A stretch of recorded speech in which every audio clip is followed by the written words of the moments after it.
رمضان خیر و برکت کا مہینہ ہے. رمضان وہ مہینہ ہے جس میں اللہ تعالیٰ اپنی رحمتیں لٹاتا ہے. رمضان یہ وہ مہینہ ہے جس میں اللہ تعالیٰ اپنی برکتوں کی بارشیں نازل فرماتا ہے. رمضان احسان کا مہینہ ہے.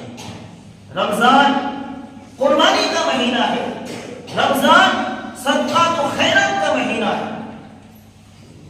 یہ وہ مہینہ ہے جس میں اللہ تعالیٰ شیاطین کو بیڑیوں میں جکڑ دیتا ہے.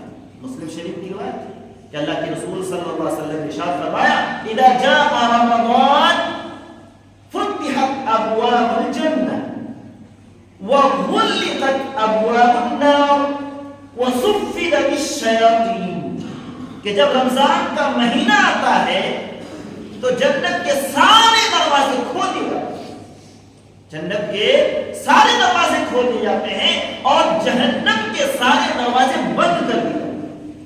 اور یہی نہیں، جنات شیاطین کو اس مہینے میں بیڑیوں میں جکڑ دیا جاتا ہے. کیوں؟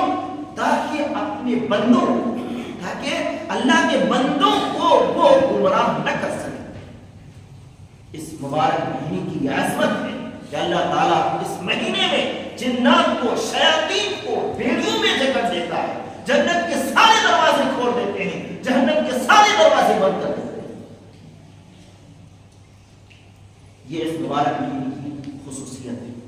اگر خصوصیات کی بات کی جائے اس مبارک مہینے کی تو بے شمار خصوصیات ہیں، جن میں سے پہلی خصوصیت یہ ہے کہ اللہ رب العالمین نے اس مہینے میں قرآن کریم نازل فرمایا.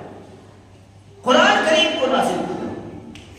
اس مہینے میں قرآن اور روزے کا گہرا ربط ہے، تعلق ہے کہ اللہ رب العالمین نے اس مبارک مہینے میں قرآن کو نازل فرمایا.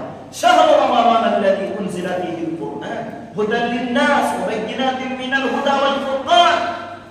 کہ رمضان ہی کا مہینہ ہے جس میں اللہ رب العالمین نے قرآن کریم کو نازل فرمایا، جو لوگوں کے لیے ہدایت ہے، جو ہدایت اور حق و باطل کے درمیان تمیز کرنے کی نشانیاں ہیں، جس میں نشان واضح دلائل بھی حق اور باطل کے درمیان